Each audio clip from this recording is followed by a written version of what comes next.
Hey, I'm Simon, and today I want to talk to you about a small workflow trick I discovered together with a drawing buddy of mine. And the reason for this is that when I started learning to do game art, I thought a good artist must be able to draw and model and sculpt anything by just memory and without using references. I don't know where this came from, but it was really stupid and took me nowhere. I just made boring stuff, designs without detail, and this is only the logical consequence, because if you never look into stuff like anatomy, colors, forms, mechanics, composition, and learn from the real world or other artists, where should all this knowledge come from?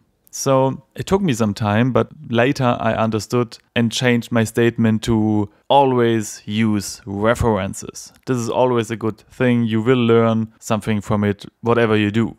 But for today's exercise, I correct my statement to almost always use references. And here's why. On the left you see my sketch, and on the right you see the original. It's obviously a photo, but at the time I was sitting in front of the house. And when I finished the sketch, I wasn't really satisfied. I thought, I don't know, the proportions don't work very well, the perspective is totally off, and I only saw the negative things and not what's eventually good at it. And the reason for this is, the only thing I could compare my sketch to is the original house, which looks really good, of course. It's the real world, right? And therefore, it's hard to compete against this. But someday I was out with my drawing buddy and we did something interesting. We started drawing, but without using a reference. At first, we defined what we want to draw, for example, a lobster, and then we put on paper what we imagine how the basic structure, the concept of the lobster would be. Right? It's not about making a great picture here. And here's my lobster concept.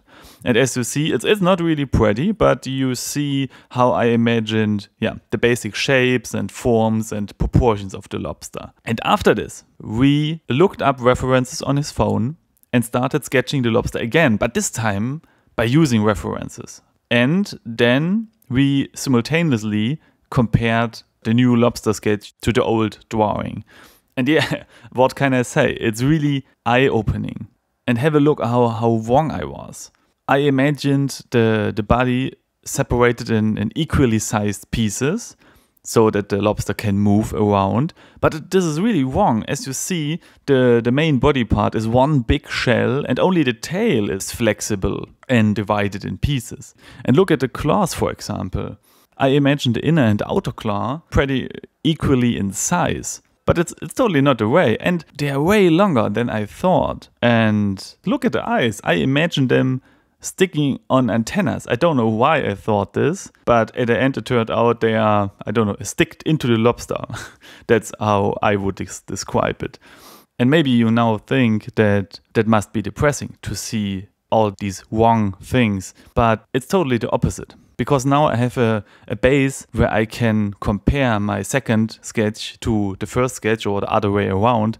And it is just fascinating to see how much I learned in just a few minutes of sketching. And more important, I know what I learned. Of course, I also learned something by drawing the house, but I couldn't say what exactly. And here with the lobster example, even a month later, I can tell you what I learned, what things I imagined wrong and stuff like this. Still, it might not be a perfect picture, but I can see my development, my learning progress.